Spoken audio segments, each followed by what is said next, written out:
In September, I think it was, I decided that I wanted to go to Calais at Christmas to volunteer with refugees. It was my New Year's resolution for 2020 to get involved with charity work. It's lockdown. I helped deliver food parcels to refugees around my city. I also worked on an art exhibition with a refugee charity based in Lesbos.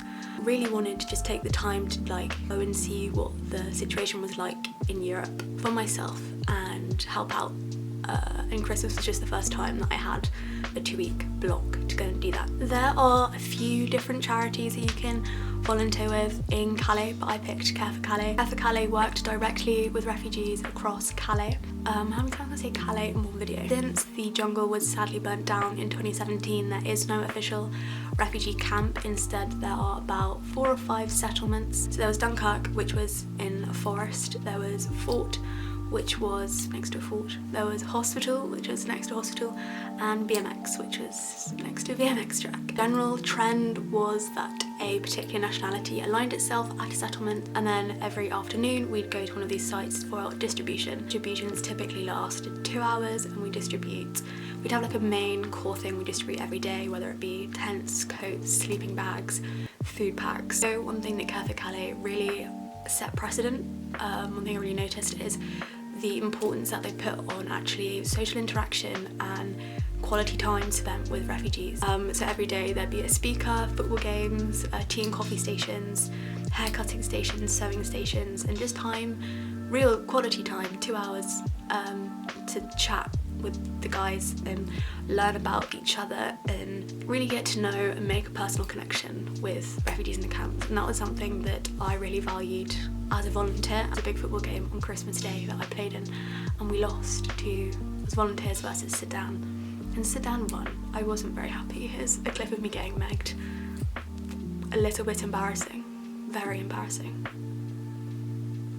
Not good. Coming from the UK and being, so geographically close to France, the thing that really shocked me most was the treatment of refugees by police. So the CRS in France are, from what I understand, the French riot police. They're 2 to 4 times a week. The CRS would do evictions on settlements. So evictions generally consisted of CRS coming into the settlements and slashing and destroying tents, stealing belongings. An article that I will leave down below, I don't want to just relay the article because that's not very productive, but describes the barbarianism used and the violence used by the CRS. It's disgusting.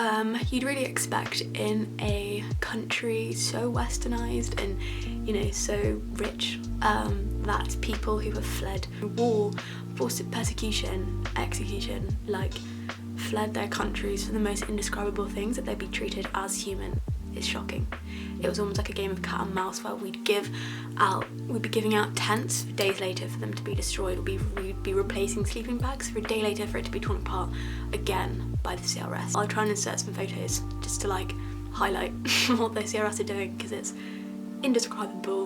But despite the treatment of the police and the conditions that the refugees were living in, these conditions were genuinely horrific. One morning, it was actually Christmas Day, every Friday the charity give out food around the city, and we found a guy living in a bridge in a kind of dwelling that was literally, he couldn't sit up because it was so small and there was rats. I saw a rat, and that was just despite all of that, the gratitude and how lovely and warm and friendly the guys are is just almost mind-blowing.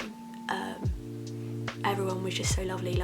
I loved the coffee station because it's my life ambition to open a coffee shop, so I wanted to learn about coffee. And one day a guy from Sudan made the typical TikTok whipped coffee, obviously not having seen the TikTok. He wanted me to have it, and another guy one day actually made me one, which was just lovely. How grateful they were. One thing that really, I think, shaped my experience was we had an Iranian refugee family living with us for 4 days.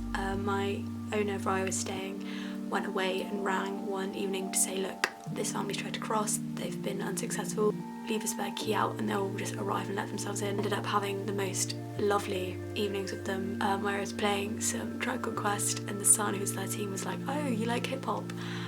So we listened to Dr. Dre and then listened to some Iranian pop music and played this French like card game and just laughed and had fun. And I think that's the fundamental thing I've learned. Like, you can have a laugh with anyone, and human connection is so fundamental and underpins everything we do in life. Despite where I come from and who I am and my interests, I can still have a human connection with a guy who's fled war from Yemen and whose dad is in the Taliban and whose mum is stuck in his own country, and that human connection and that bond can still really be made. Human connection is incredible and humans are incredible, and that's something I really learned. I had a conversation with a woman from Iran, and I'm not going to share her story because that is such a personal thing, but we had a Google Translate conversation where she basically told me the reasons why she fled Iran, and if I was a woman living in Iran, I would also have to flee due to fear of execution. And learning things like that just makes you really consider your own privilege. One, I have tattoos, I have a lot of tattoos. For example, I have a Buddha on my leg which could be seen as religious propaganda. If I lived in Iran, like a guy I met who wore a cross on his chest, I could have been executed for not prescribing to Islam. Really heartbreaking thing. Conversation I had a guy from Afghanistan who was quite old for the camp. He went off and had a conversation with us, reciting to me all of the cities in England. He knew like where Grimsby was and he knew like about each city, a map which he just like learnt the UK on, because that's how much this country means to them, which was just like, I don't even know. Lastly, the only thing I can say is I'll leave links to Care for Calais, some other informative websites and people in the description. So yeah, that was the video. So thank you for watching. If you live in Nottingham and want to get involved helping with refugees, I will leave a link to Majatu down below. Really great cause. Also, I'll leave a link down below. Thank you for watching the video, I guess. I hope that it was informative or you learned something. Yeah, I don't really have anything else to add. It's currently 1 AM, so I'm probably going to go carry on writing some essays. Yeah, goodbye.